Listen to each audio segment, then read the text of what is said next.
सभी को मैं प्रभु यीशु मसीह का पवित्र नाम में वंदन देता हूँ। आप सभी लोग कैसे हो? मैं आशा करता हूँ आप सभी लोग अच्छे होंगे। आइए आज हम सीनियर क्लास का लेसन नंबर 15 आज हम देखेंगे। उस पाठ का नाम है यीशु का पुनरुत्थान और स्वर्गारोहण, Jesus resurrection and ascension to heaven. आइए हम इस पाठ में जाने से पहले प्रार्थना करेंगे, आंख बंद करेंगे। प्यारे प्रभु जी, तुझे धन्यवाद करता हूँ, तेरी स्तुति करता हूँ प्रभु जी। तेरे चरणों में आज जो लोग बैठा हुआ बच्चा लोग है प्रभु जी, इस पाठ को समझने के लिए, इस पाठ का उद्देश्य को समझने के लिए प्रभु जी, तेरे बच्चों लोगों को प्रभु जी तू कृपा देना प्रभु जी। तू मरों में से जी उठा प्रभु जी, मौत के ऊपर जय पाया प्रभु जी। इस बात को समझने के लिए, विश्वास करने के लिए प्रभु जी, हालेलुया, उनको तू कृपा देना, उनको सहायता करना प्रभु जी। और इस पाठ को सिखाने के लिए प्रभु जी, तेरे पवित्र आत्मा के हाथ में मैं अपने आप को सौंप देता हूँ। एक को तू अनुग्रह दे कि इस पाठ के द्वारा सीखे, तेरा उद्देश्य उनका जीवन में पूरा हो जाए। महिमा आदर और तुझे मिले, यीशु के नाम से मांगता हूँ, सुनकर कबूल कर, आमीन। इस पाठ का रीडिंग पोर्शन, पठन भाग मैं बोलता हूँ, आपका नोटबुक में आप लिख लीजिए। मत्ती का सुसमाचार उसका 27 अध्याय का 56 वचन से लेकर 28 अध्याय का 20 वचन तक। मरकुस का सुसमाचार उसका 15 अध्याय का 42 वचन से 16 अध्याय का 20 वचन तक। लूका का सुसमाचार उसका 23 अध्याय का 50 वचन से 24 अध्याय का 54 वचन तक। यूहन्ना का सुसमाचार उसका 19 अध्याय का 38 वचन से लेकर 21 अध्याय का 25 वचन तक। प्रेरितों के काम पहला अध्याय का 9 वचन से 11 वचन तक। इंग्लिश में मैं बोलता हूँ, Matthew chapter 27 verse 56 to chapter 28 verse 20। Mark chapter 15 from verse 42 to chapter 16 verse 20। Luke chapter 23 from verse 50 to chapter 24 verse 53. John chapter 19 from verse 38 to chapter 21 verse 25. Acts chapter 1 from verse 9 to 11. अब इस पाठ का याद करने का वचन, memory verse मैं पढ़ता हूं। यूहन्ना का सुसमाचार उसका 20 अध्याय का 29 वचन। यीशु ने उससे कहा, तूने मुझे देखा है, क्या इसलिए विश्वास किया है? धन्य है वे जिन्होंने बिना देखे विश्वास किया। John chapter 20 verse 29। Jesus saith unto him, Thomas, because thou hast seen me, thou hast believed. Blessed are they that have not seen and yet have believed. ये यीशु मसीह ने थोमा से कहा हुआ बात है। जब यीशु मसीह रविवार के दिन एक बंद कमरे में चेले लोगों को प्रकट हुआ, वहां पे थोमा नहीं था। जब बाकी का चेला लोग थोमा से कहा कि हमने प्रभु को देखा, प्रभु हमारे बीच में प्रकट हुआ था, तब थोमा ने उनसे कहा कि जब तक मैं यीशु का हाथों का जो निशान है कीलों का, उसमें उंगली नहीं डालूंगा, तब तक मैं उसको विश्वास नहीं करूंगा। तो अगले रविवार को इसी प्रकार प्रेरित लोग एक कमरे में थे और कमरा बंद था और उसमें थोमा भी था। उस समय प्रभु उनके बीच में प्रकट हुआ और थोमा से कहा, थोमा, तू अविश्वासी ना रहना, इधर आके तुम मेरे जो हाथों का कीले पर निशान है उसमें अपना उंगली डाल दे और विश्वास कर कि मैं मरों में से जी उठा हूं। तो इस प्रकार यीशु मसीह ने उसे कहा कि तू देखकर विश्वास करता है, लेकिन जो ना देखे हुए उसे विश्वास करते हैं कि वो मरों में से जी उठा, वो धन्य है। तो इस प्रकार हमारे जीवन में भी हम उसे ना देखे हुए हम उसको विश्वास करते हैं, तो हमारे बारे में भी प्रभु कहता है कि हम धन्य है। और इस पाठ का जो उद्देश्य है कि यीशु मसीह मृत्यु के ऊपर जय पाया और उस मृत्यु के ऊपर जय पाया यीशु से हमको जीवन पाना है और उस यीशु मसीह का एक अच्छा गवाह बनना है। हमने पिछले पाठ में देखा था कि यीशु ने अपना आत्मा पिता के हाथ में सौंप दिया था। दोपहर का 3 बजे शुक्रवार के दिन यीशु ने अपने प्राण छोड़ दिए थे। और शुक्रवार को शाम को ही सबत शुरू होने वाला था। मतलब यीशु जिस दिन क्रूस पर मृत्यु हो गया वह फसह का पर्व का दिन था, और फसह का पर्व का दूसरे दिन सबत का दिन था, और वह बड़ा सब्त का दिन था। तो यहूदियों के नियम के अनुसार सबत के दिन में कोई भी मृतदेह क्रूस पर लटकाया न जाए, इसलिए पिलातुस से अनुमति लेकर वो शव को नीचे उतारना जरूरी था। और फसह का पर्व के बाद यहूदियों का अखमीरी रोटी का पर्व का सप्ताह शुरू हो जाता था। तो इसलिए सिपाही लोग, जो लोग क्रूस पर चढ़ाए गए थे, उनका शव को नीचे उतारने के लिए वहां पर गए। उन्होंने देखा कि जो दो अपराधी, दो चोर यीशु मसीह के साथ क्रूस पर चढ़ाए गए थे, वो अभी मरे नहीं थे। तो उन्होंने क्या किया, उसके दोनों के पैर तोड़ दिए। ये पैर किस लिए तोड़ते थे? क्योंकि पैर तोड़ने से उनका पैर का जो सहारा है पूरी तौर से नष्ट हो जाता था, और वो पूरी तौर से दोनों हाथ पे लटक जाते थे, और इस कारण उनको सांस लेने में बहुत तकलीफ होता था। तो इस प्रकार वो थोड़ा समय मुश्किल से सांस लेकर वो मर जाते थे। तो उस समय का ये बहुत ही क्रूर तरीका से मौत देने का तरीका था। तो उन्होंने इस प्रकार दो अपराधियों के पैर तोड़ दिए। लेकिन जब वे यीशु मसीह के पास आए तो उन्होंने देखा कि वो मर चुका था, क्योंकि हमने देखा कि यीशु मसीह पहले ही अपना आत्मा को अपने पिता के हाथ में सौंप दिया था और उसने प्राण त्याग दिए थे। तो उन्होंने देखा कि वो मर गया है, तो उसमें से एक सिपाही ने क्या किया, अपना बर्छा उसके पंजर में उसको भेदा। तो वहां में से हम देखते हैं कि पहले खून निकल आया और उसके बाद पानी निकल आया। तो ये जो बात है, ये यूहन्ना जो यीशु मसीह का प्रिय चेला था उसने देखा और उसने ये लिखा हुआ है। तो ये जो बात है कि उसका बर्छा उसका पंजर में भेदा, तो पानी, पहले खून आया उसके बाद पानी आया। तो ये एक वैज्ञानिक सबूत है कि वो व्यक्ति मर गया।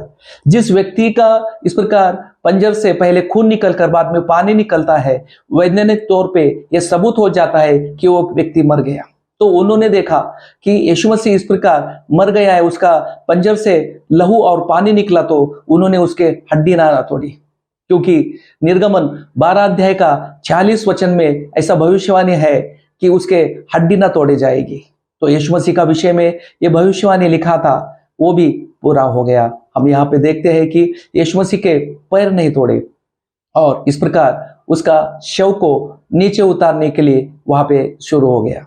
और वहां पे एक यीशु मसीह का गुप्त शिष्य था, उसका नाम था अरिमथाई का Joseph. He is secret disciple of Jesus. वह एक धनवान व्यक्ति था, और यीशु मसीह का शव दफनाने के लेकर जाने के लिए वो पिलातुस से अनुमति ले लिया, और पिलातुस ने भी यीशु का शव दफनाने के लेकर जाने के लिए अनुमति दे दिया। तो ये जो अरिमथाई योसेफ है, ये धनवान व्यक्ति था, और ये यहूदियों का जो महासभा था उसका एक सदस्य भी था। ये यीशु मसीह का विषय में जानता था कि यीशु मसीह धार्मिक और निर्दोष था करके वो उसको विश्वास करता था। लेकिन वो यहूदियों के डर के कारण वो यीशु का एक गुप्त शिष्य था। वो अच्छी तरह से जानता था कि यीशु निर्दोष है, और यहूदियों ने उसको डाह के कारण उसको मृत्युदंड के लिए पकड़वा कर दिया करके वो जानता था, इसलिए वो उन लोगों से सहमत नहीं था।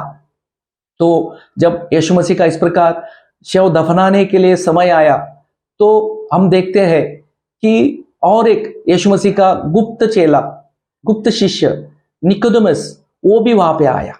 हम इस निकोदेमुस का विषय में जानते हैं कि वो यीशु मसीह से रात के समय में मिला, क्योंकि वो यहूदियों का डर से वो यीशु मसीह को इस प्रकार रात को मिला।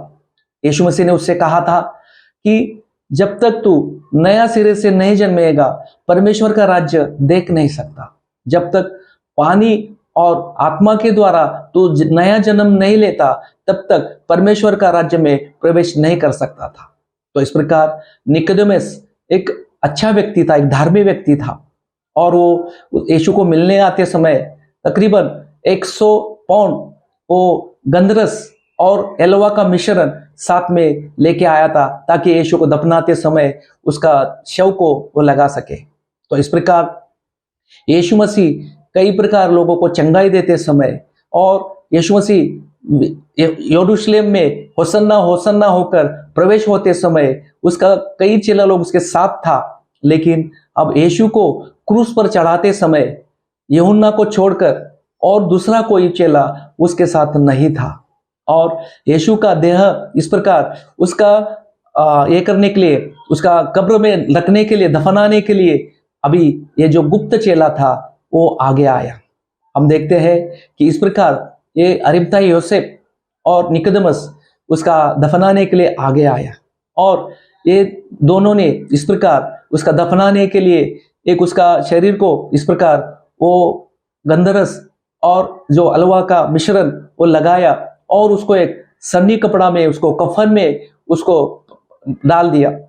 तो इस प्रकार उन्होंने उस गलगोता पहाड़ के नजदीक एक बगीचा था, उस बगीचा में एक नया कब्र था जो अरिमथाई योसेफ ने अपने खुद के लिए बनवाया था। अभी तक उसमें किसी देह को नहीं रखा था। तो वो नया कब्र यीशु मसीह को मिला। तो यीशु मसीह का विषय में ऐसा लिखा है कि मृत्यु समय वो धनवानों का संगी हो गया। तो यही भी भविष्यवाणी यीशु मसीह का विषय में पूरा हो गया। इस प्रकार उन्होंने यीशु का शव को उस कब्र में रखा और उस कब्र के मुंह पर बहुत बड़ा पत्थर रख दिया। यीशु को दफनाने के समय में वो बहुत जल्दी जल्दी उनको यीशु का दफनाना काम करना पड़ा, क्योंकि तुरंत ही उसके बाद सब्बत का दिन शुरू होने वाला था। तो इसलिए उन्होंने जल्दी जल्दी में यीशु का इस प्रकार दफनाने का काम किया। तो उस समय गलील से कुछ स्त्री लोग यीशु मसीह को सुगंधित द्रव्य और मसाले उसको लगाने के लिए वो लेकर आई थी, लेकिन वो वहां पर पहुंचने से पहले ही यीशु को दफनाया गया था और सब्त का दिन भी शुरू हो गया था। इस कारण उनको अभी वहां ही रुकना पड़ा। तो उन्होंने कुछ काम करने के बिना वहां पे रुक गए। दूसरे दिन सब्त का दिन था और उस कारण वहां पे कुछ काम करना मना था, इसलिए वो ऐसे ही रहे। दूसरे दिन शनिवार के दिन यीशु का चेले लोग बहुत उदास थे, क्योंकि अपना सब कुछ पीछे छोड़कर वो यीशु मसीह के पीछे आए थे। उनका आशा था कि परमेश्वर का राज्य आएगा। तो इस प्रकार वो आशा से आते समय वो इस प्रकार बहुत उदास हो गए, क्योंकि अभी यीशु का मृत्यु हो गया था और बार बार यीशु ने उनसे कहा था कि वो मरों में से 3 दिन के बाद जी उठने वाला है, लेकिन उस समय वो इस बात को स्मरण नहीं कर पा रहे थे, इसलिए वो उस दिन बहुत दुखी थे। अभी हम देखेंगे कि तीसरे दिन यानी रविवार को दिन क्या हुआ। रविवार का प्रातः काल में ही, मतलब सूर्य उदय होने से पहले ही, मरियम मगदलिनी और याकूब की माता मरियम और जोन्ना, जो ये स्त्रियां गलील से आई थी और साथ में सुगंधी तेल और साथ में वो मसाले लेके आई थी, वो यीशु मसीह का देह को लगाने के लिए उन्होंने लाया था, लेकिन सब्त का दिन शुरू होने से पहले वहां पे वो नहीं पहुंच सकी। इसलिए अभी तो वो साथ में लेकर आए कि चलो हम प्रभु के लिए लाए थे, प्रभु के मिलने के लिए जाएंगे। तो इस प्रकार वो वहां पे सुबह जल्दी वहां पे कब्र पे पहुंच गए। तो उन्होंने वहां पहुंचने से क्या देखा? उन्होंने देखा कि कब्र के मुंह पे जो बहुत बड़ा पत्थर था, उस पत्थर को एक अच्छा भूचाल होकर, एक बहुत बड़ा आवाज होकर वो पत्थर एक स्वर्गदूत ने बाजू में लुढ़का दिया और वो देवदूत, वो स्वर्गदूत उस पत्थर के ऊपर बैठ गया। और उन्होंने मरियम मगदलिनी से, उन लोगों से पूछा कि तुम यहाँ पे किसको ढूंढ रहे हो? जिस यीशु मसीह को क्रूस पर चढ़ाया था, जो मर गया था, जिसका शव तुमने यहाँ पे रखा था वो अभी यहाँ पे नहीं है, देखो अंदर वो नहीं है, वो अभी मरों में से जी उठा है। तो इस प्रकार यीशु मसीह मरों में से जी उठने का पहला बात यहाँ पे इन लोगों को स्वर्गदूत ने दे दिया। जैसे कि यीशु मसीह का जन्म हो गया, उस समय भी यीशु मसीह का जन्म का पहला बात स्वर्गदूत लोगों ने ही बताया था। तो इस प्रकार यीशु मसीह का विषय में स्वर्गदूतों ने बताया कि वो मरों में से जी उठा है। जब वे स्त्रियां कब्र के अंदर प्रवेश हो गई, उनके पास दो झलकते हुए वस्त्र पहने हुए स्वर्गदूत आकर खड़े हुए और उन्होंने यीशु मसीह के मरों में से जी उठने का बात उनको बताया। और भी हम देखते हैं कि जब स्वर्गदूत उसने वो पत्थर हटाया, तब जो पहरेदार थे वो पहरेदार मृतक के समान हो गए, वो कांप उठे और वो कुछ ना कर सके।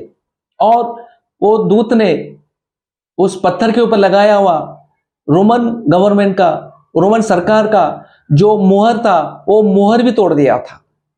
तो इस प्रकार यीशु मसीह जी उठने में हम देखते हैं कि वो पुनरुत्थान का शक्ति उधर काम किया, जिन्होंने रोमन सरकार का वो मुहर को भी तोड़ दिया और पहरेदार को भी हटा दिया। अभी हम देखेंगे कि यीशु मसीह मरों में से जी उठने के बाद किस किस को वो प्रकट हो गया। जब वो स्त्री लोग उस स्वर्गदूत से बात सुना कि यीशु मसीह जी उठा है, तो वो चेले लोगों के पास गया और दूतों ने जो उनको यीशु मसीह जी उठने के बारे में बताया था वो उनको कहा। तब चेलों में से पतरस और यूहन्ना, उनको ये बात समझ में ना आने के कारण वो दौड़कर उस कब्र के पास चले आए और उन्होंने देखा कि उस कब्र में जहां पे यीशु का शव रखा था, वहां पे यीशु का शव नहीं है। तो उनको ये बात समझ में नहीं आ रहा था कि जहां पर यीशु का शव रखा था वो क्या हो गया। तो कुछ समय के बाद वो फिर वापस चले गए और मरियम मगदलिनी जो वहां पर ही खड़ी थी, वो प्रभु यीशु मसीह के ऊपर उस बहुत प्यार करती थी और उस मरियम मगदलिनी से यीशु मसीह ने 7 दुष्टात्माएं निकाली थी। वो वहां पे रोते हुए यीशु मसीह का शव नहीं दिखाई दिया, इसलिए वहां पे खड़ी थी। वहां पे एक उसके पीछे एक व्यक्ति को खड़ा हुआ देखा, वो यीशु ही था, लेकिन उसने पहचाना नहीं। उसे लगा कि वो माली होगा, इसलिए वो उसको माली समझकर पूछने लगी कि मेरे यीशु का शव कहाँ लेके गए हैं, मुझे बताओ, मैं लेके आऊंगी। तब यीशु ने मरियम को आवाज दिया कि हे मरियम। तब उसने यीशु को पहचान लिया और वो बहुत आनंदित हो गई, वो बहुत खुश हो गई कि इस प्रकार प्रभु उसको प्रकट हो गया। तो हम देखते हैं कि यीशु मसीह खुद होकर पहली बार यहाँ पे मरियम मगदलिनी को यहाँ पे प्रकट हो गया।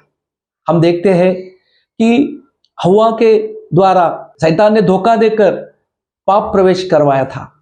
तो यहाँ पे यीशु मसीह उसी पाप के ऊपर, मौत के ऊपर जय पाके पहली बार एक स्त्री को, मरियम मगदलिनी को यहाँ पे खुद होकर प्रकट हो गया। और यीशु ने मरियम मगदलिनी को कहा कि जाओ चेलों को बताओ कि मैं मरों में से जी उठा है।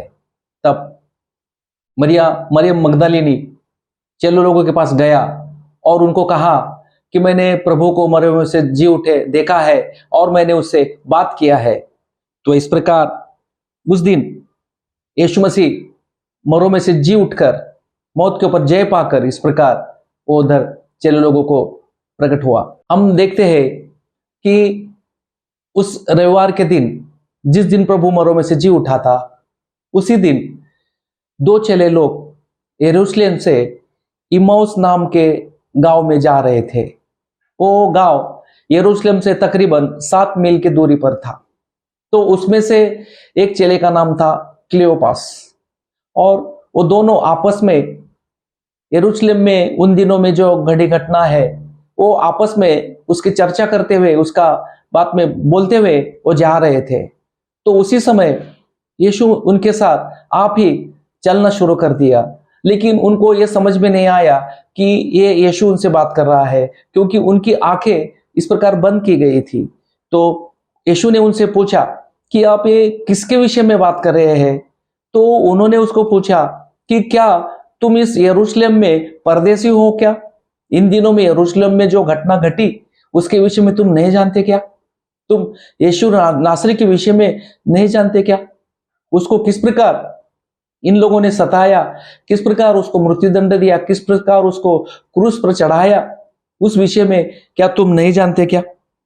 तो इस प्रकार उन्होंने कहा कि यीशु मसीह एक धार्मिक व्यक्ति था और यहूदी ने उसको पकड़वाया और यरूशलेम में उसे मृत्युदंड दिया और फिर वो मरों में से जी उठा। तब यीशु ने उनको मूसा से लेकर सारे भविष्यवक्ताओं को आरंभ करके सारे पवित्र शास्त्र में से खुद के विषय में लिखी बातों को अर्थ उन्हें समझाया। जब वो उनको उस बातों को समझा रहा था तो उनके अंदर ही अंदर एक उत्तेजना उनको मिल रही थी। जब वे गांव के नजदीक पहुंच गए तो उन्होंने यीशु को अपने साथ रुकने को आग्रह किया कि अब संध्या हो गई और अभी सूरज ढलने को आया। तब वो उनके साथ रुक गया और वहां पे उसने हाथ में रोटी लेकर तोड़ी और उनको दे दी। तब उनकी आंखें खुल गई और उन्होंने पहचाना कि ये तो यीशु मसीह है, हमारे साथ चल रहा था। और उस समय यीशु मसीह उनमें से अदृश्य हो गया। तब वे चेले लोग तुरंत ही यरूशलेम वापस लौट आए और उन्होंने वहां के चेले लोगों से जो उनके साथ हुआ, किस प्रकार यीशु ने उनसे बात किया, वो सारी बातें उनको बताई। इसके बाद हम पढ़ते हैं लूका सुसमाचार का 24 अध्याय का 33 से 43 तक। वहां पर यीशु 10 चेलों को प्रकट हो गया।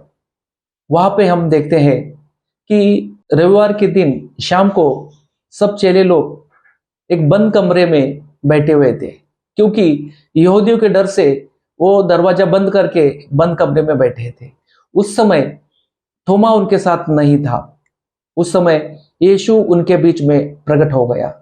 तब यीशु को देखकर वो लोग डरने लगे, घबरा गए। उनको लगा कि ये कोई भूत है।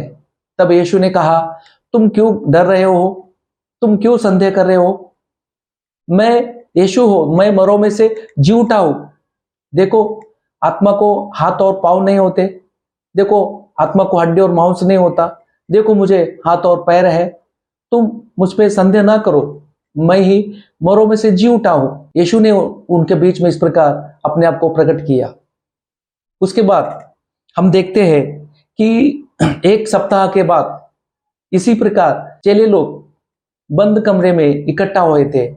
उस समय थोमा भी उनके बीच में था। तो उस समय यीशु ने उधर अपने आप को उनके बीच में प्रकट किया।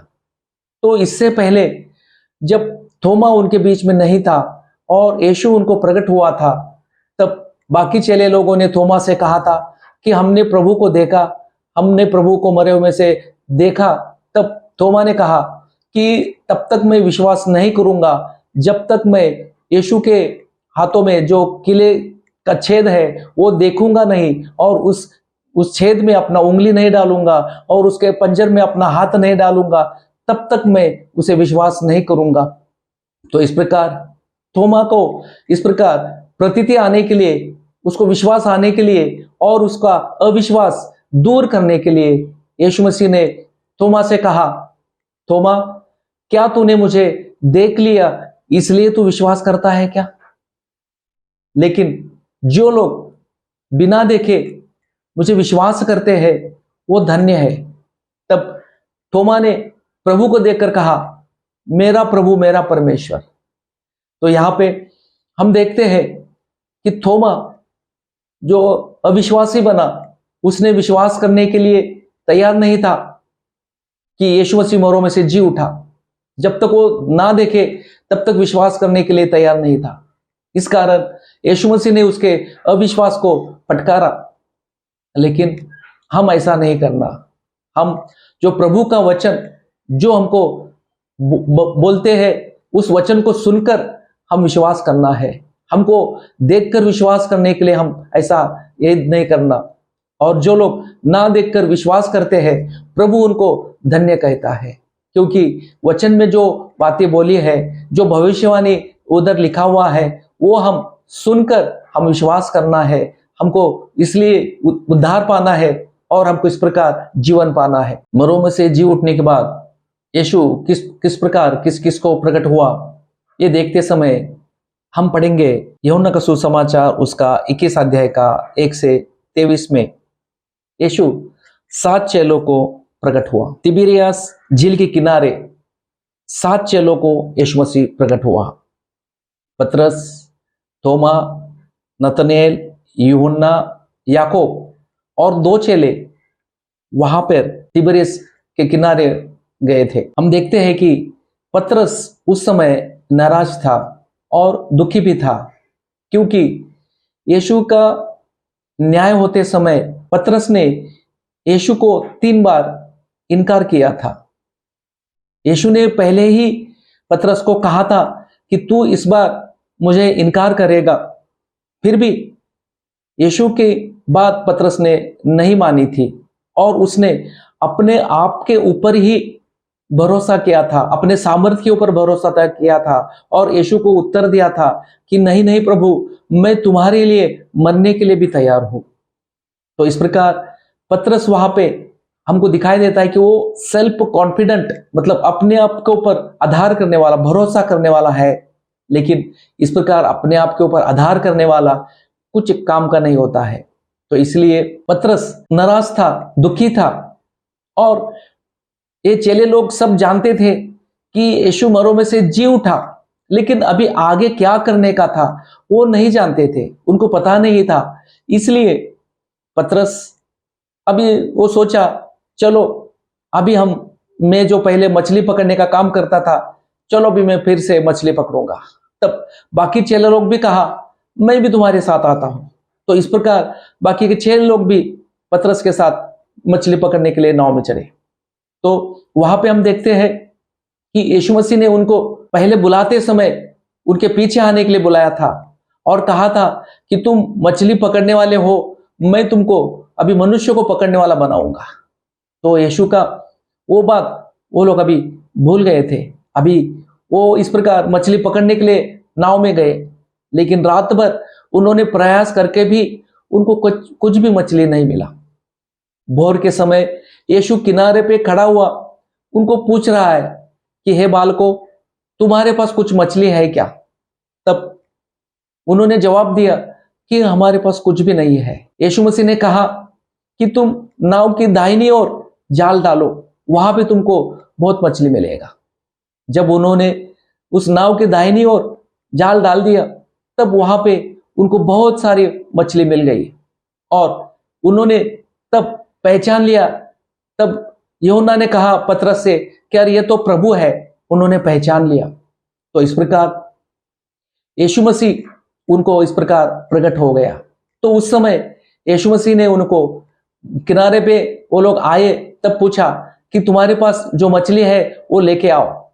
वहां पे उन्होंने देखा कि किनारे में एक आग में मछली वहां पे रखा हुआ था और वहां पर रोटी भी थी और उन्होंने यीशु मसीह ने कहा कि और तुम्हारे पास का मछली लेके आओ। तो इस प्रकार यीशु ने उनके लिए भोजन तैयार करके रखा था और उनको कहा आओ भोजन करो। तो इस प्रकार जो यीशु मसीह के पीछे नीति के मार्ग में चलने के लिए तैयार है, उनकी चिंता यीशु मसीह करता है। हमको इस प्रकार अगर हम यीशु मसीह के पीछे नीति के मार्ग में चलने वाले हैं, तो हमको इस प्रकार हमारे भोजन का, भौतिक बातों का चिंता करने का जरूरत नहीं है। वो चिंता यीशु मसीह करेगा। जैसे कि यीशु मसीह ने पहले ही कहा था कि तुम इस प्रकार दुनिया की बातों का, तुम खाने पीने की बातों का चिंता नहीं करना। तो इस प्रकार वहां पे चेले लोगों को इस प्रकार यीशु मसीह ने भोजन खिलाया। हमने देखा था कि पतरस निराशा में था और वो बहुत दुखी था। जब पतरस ने यीशु को इनकार किया था, तब वो बहुत रोया था और उसने उस प्रकार रोते हुए यीशु ने पतरस को देखा था। यहां पर यीशु ने पतरस से पूछा, क्या तू इनसे बढ़कर मुझसे प्रेम रखता है? तब पतरस ने उत्तर दिया कि हे प्रभु, तू तो सब जानता है, कि मैं तुझसे प्रेम रखता हूं। इस प्रकार यीशु मसीह ने उसको कहा, फिर मेरे मेमने को चरा। फिर दूसरी बार यीशु मसीह ने पतरस को सवाल पूछा कि क्या तू मुझसे प्रेम रखता है? तब फिर से पतरस ने जवाब दिया कि हाँ प्रभु, मैं तुझसे प्यार रखता हूं, तू ये जानता है। तब इस प्रकार प्रभु ने पतरस से कहा कि फिर मेरे भेड़ों को चरा, मेरे भेड़ों की रखवाली कर।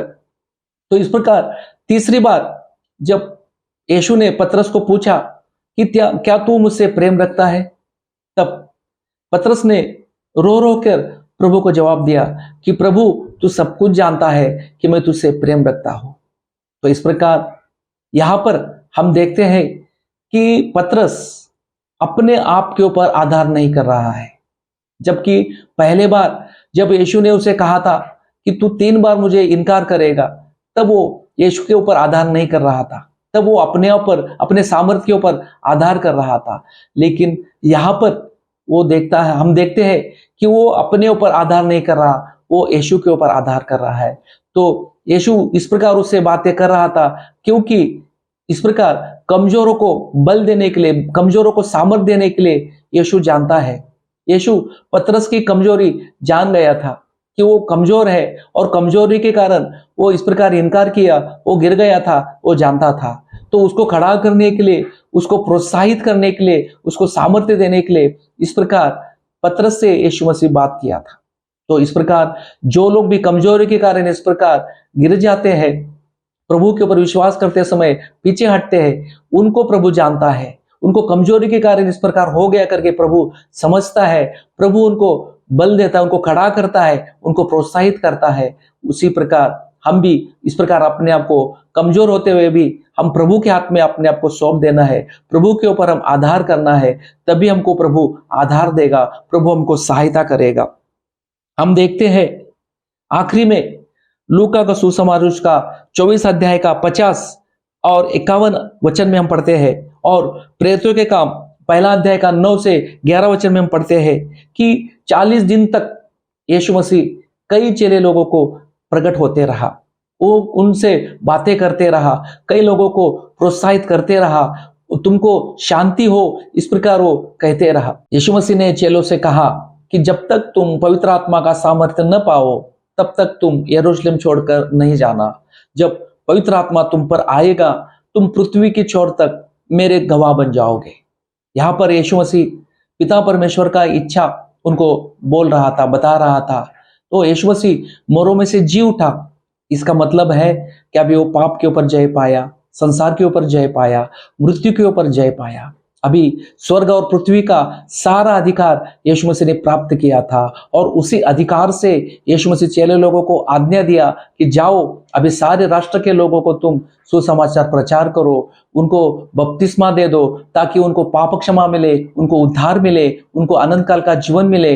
इस प्रकार उनको यीशु मसीह ने आज्ञा दी और कहा कि मैंने तुम्हें जो आज्ञा दी है वो उनको सिखाओ, उनको पालन करने के लिए सिखाओ। तो इस प्रकार यीशु मसीह हम देखते हैं अपने चेले लोगों के साथ वो जैतून पहाड़ कर ऊपर गया।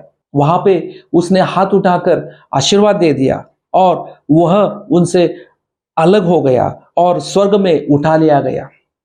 यीशु ने पहले ही कहा था, मैं पिता से विनती करूंगा और पिता तुम्हें और एक सहायक आत्मा तुमको भेज देगा, और अर्थात सत्य का आत्मा, तुमको सहायता करने वाला आत्मा, और मैं तुम्हें अनाथ नहीं छोड़ूंगा। और यीशु ने कहा था कि मेरा जाना तुम्हारे लिए अच्छा है, क्योंकि यदि मैं न जाऊंगा तो सहायक आत्मा तुम्हारे लिए नहीं आएगा, और मैं न जाऊंगा तो सहायक आत्मा तुम्हारे पास न आएगा, परंतु यदि मैं जाऊंगा तो वो उसे तुम्हारे पास मैं भेजूंगा। जब यीशु स्वर्ग में उठा लिया गया, तब वे आकाश के ओर ताक रहे थे। तो देखो, 2 पुरुष श्वेत वस्त्र पहने हुए उनके पास आ खड़े हुए, और उन्होंने पूछा, तुम क्यों आकाश के ओर देख रहे हो? यही यीशु जो तुम्हारे पास से स्वर्ग पर उठा लिया गया, जिस रीति से तुमने उसे स्वर्ग से जाता देखा है, उसी रीति से वह फिर आएगा। इस प्रकार वे सब लोग मिलकर पवित्र आत्मा का लिए इंतजार किया। अभी हम पुनरुत्थान का पाठ पूरा किया। हमने अभी तक 15 पाठ पूरे किए, हमने सीख लिए। नया नियम में मुख्य 3 विषय है। यीशु मसीह का जन्म, उसका मृत्यु और मरों में से फिर यीशु मसीह का जी उठना। हमने यीशु मसीह का जन्म के विषय में हमने सीखा कि किस प्रकार वो कुमारी माता के द्वारा वो जन्म लिया। मतलब यीशु में आदम के द्वारा आया हुआ पाप नहीं था, मतलब मूल पाप यानी ओरिजिन सिन उसके अंदर नहीं था, उसके अंदर कर्म पाप नहीं था, वो पवित्र जीवन जिया। तो हमने देखा कि यीशु मसीह का मृत्यु किस प्रकार हो गया क्रूस पर, उस कैसा वो हमारे पापों को अपने ऊपर उठाकर मर गया और फिर उसको दफनाया गया और फिर वो मरों में से किस प्रकार जी उठा, ये हमने देखा। तो यीशु मसीह का जन्म का विषय में, उसका मृत्यु के विषय में और उसका जी उठने के विषय में बाइबल में हमको बुनियादी उपदेश हमको दिखाई देते हैं। उसमें लिखा हुआ है हम यीशु मसीह के मृत्यु के द्वारा हमारे पापों की, अपराधों की क्षमा होती है, हमको उद्धार मिलता है। लेकिन यीशु मसीह का जी उठने से हमको एक नया जीवन मिलता है, हमको एक नया जीवन पाते हैं। तो इस प्रकार यीशु का जो पुनरुत्थान है वो पहला पुनरुत्थान का वो पहला फल है। हमें बहुत सारे लोग सवाल पूछते हैं कि यीशु मसीह ने नाइन के विधवा का बेटे को जिलाया, लाजरस को जिलाया, शताधिपति के बेटी को जिलाया, तो उनको जिलाना और यीशु मसीह का जी उठना इसमें क्या अंतर है? दोनों भी तो जी उठे हैं ना। लेकिन ये दोनों में बहुत अंतर है। जो नाइन का विधवा का बेटा जी उठा, लाजरस जी उठा, उसको इंग्लिश में रिससिटेशन कहते हैं। उसका मतलब है वो उसी शरीर में, मतलब मरणहार शरीर में वो जी उठे, एक मॉर्टल बॉडी में वो जी उठे, फिर से वो मरने वाले हैं, उस शरीर में वो मरने वाले हैं। लेकिन यीशु मसीह जो मरों में से जी उठा उसका ऐसा नहीं है। यीशु मसीह जो मरों में से जी उठा उसे रिजरेक्शन कहते हैं। मतलब यीशु मसीह अब एक आत्मिक शरीर में वो जी उठा, एक स्वर्गीय शरीर में, एक महिमा का शरीर में वो जी उठा। अभी उस शरीर में अभी मृत्यु का सत्ता नहीं है, मृत्यु का अधिकार नहीं है, वो मृत्यु के ऊपर जय पाया है। अभी उस शरीर को मौत नहीं है। तो यीशु मसीह का जो पुनरुत्थान है वो पहला पुनरुत्थान का वो प्रथम फल है। और इस प्रकार जो उसके इस प्रकार मृत्यु में उसको विश्वास करते हैं, पश्चाताप करते हैं, अपने पापों को मानते हैं और इस प्रकार उसका जी उठने में इस प्रकार विश्वास करते और जीवन पाते हैं, उनके लिए यीशु मसीह दोबारा मध्याकाश में आने वाला है। वो पहले पुनरुत्थान में हमको शामिल करने के लिए, इस प्रकार लेकर जाने के लिए वो आने वाला है। वो हमको इस प्रकार वो आते समय पलक झपकते ही हमारा रूपांतर करेगा। हमारा ये मरणहार शरीर आत्मिक शरीर में, एक महिमामय शरीर में बदल जाएगा, रूपांतर हो जाएगा। जो लोग कब्र में है, अभी तक विश्वास करके अपने पवित्र जीवन को संभालते हुए, आखिर तक अपने विश्वास को संभालते हुए जो लोग कब्र में है, उन लोगों का शरीर फिर वो जी उठेंगे, वो एक महिमामय शरीर में जी उठेंगे।